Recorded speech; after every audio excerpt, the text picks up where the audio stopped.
Hey STUSH.Fit, today we're here in Queens, New York, and we're checking out the very first 2-in-1 Cinnabon and Carvel shop. You know what really caught my eye here were these Caribbean flag pre-packaged cakes. Not just Trinidad, but also they have many different countries as well. Today we are happy to have Romesha here, the owner of the first ever Cinnabon and Carvel franchise here in Hollis Queens. So exciting to be able to sit with another woman of color, another Indian descent from the Caribbean, but this time not Trinidad.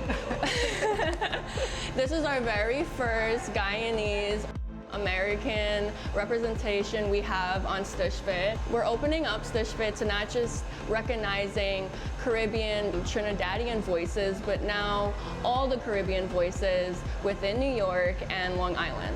Romesha, can you tell me what makes this Cinnabon and Carvel shop different? Sure, so this is a Guyanese-owned Cinnabon Carvel. It is one of the first in Queens.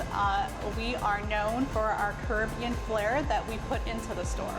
So I took this national brand of Carvel and Cinnabon, and we put this Caribbean flair that has really taken it to another level. Not only are we representing the Caribbean, but we are also representing the community that we're living in right now, and that means a lot to me. What would be some challenges that you faced opening up the shop as a Guyanese-American woman owner? Sure, so this is like the first of the kind in my family or even within my circle. So there's a lot of challenges just because I didn't have anyone to talk to, so there's a lot of things I had to figure out on my own, right? Yeah. So not only is it, you have to have the capital and the liquid assets, but you have to go through a rigorous approval process just to even get here, to even sign the documentation to have a franchise. So that was a big challenge.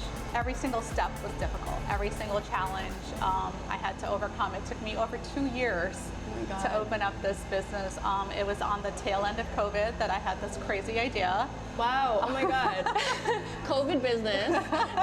So yeah, it took me over 2 years to open it, not from just finding a location that was accessible. Everyone's just really, impressed with what we've done here. They really like the store. It's very warm and inviting. We usually have Caribbean music playing or dance hall music. People are coming in dancing. So it's a really, really nice, fun atmosphere that we tried to have in the store. That's awesome. You guys got to check it out here. Come eat your ice cream or Cinnabon listening to soca music. What a vibe. Who wouldn't want to do that? So we started to make grape nut ice cream. And then I also started to make rum raisin, which is a very, very popular flavor. We try to keep up with the demand as much as we can. On the weekends, people are coming and buying a lot of grape nut and rum raisin, and they're enthusiastic and really, really happy to see that we have the flavors that they love, that they could associate with, their culture and back home. Yes. And a little taste of home for sure. Absolutely. It's actually really cool to see that you rolled out your own flavors and it's become such a hit. Yes, I actually have the liberty and the freedom to roll out the flavors that are indicative of the community and what the community wants, and that's important to me. That's for me to have that type of freelance to do what I can with the franchise. You know what really caught my eye? So why we're even here, STUSH.Fit, is because I saw this viral video of the store and how she has these amazing, these amazing Caribbean flag cakes that are already pre-packaged, pre-made, and are just selling. You could literally come in the store and grab it and go. And I just thought that was really special because usually you'd have to get it customized or personalized or something. You guys know I love Caribbean, anything Trinidad, I'm there. So as soon as I saw it, I was like, oh my God, I have to big up this lady. I have to big up this woman. She's out here showcasing our culture, our flags, and making people feel proud of themselves. It's look, this is the country I'm from. Even if you're not from Trinidad or Guyana, she has Barbados, she has all these different countries, even the American flag, of course.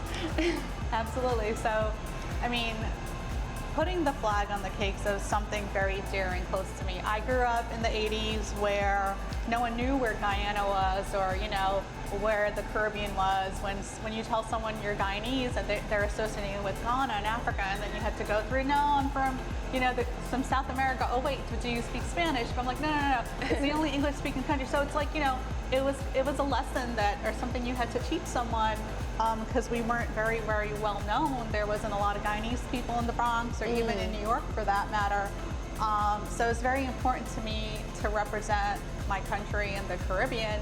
So when we opened up this store, I knew it was something that I wanted to do. Like I had the liberty of putting images on the cakes, on the Carvel cakes, and I'm like, a couple of years ago, it was Caribbean weekend, Labor Day weekend. Yes. And I was like, you know what? Let's put the flags on the cake. So we put the flags on the cakes, and they started flying off the shelf. So, and ever since then, every weekend, we have Caribbean flags on the Carvel cake for grab and go.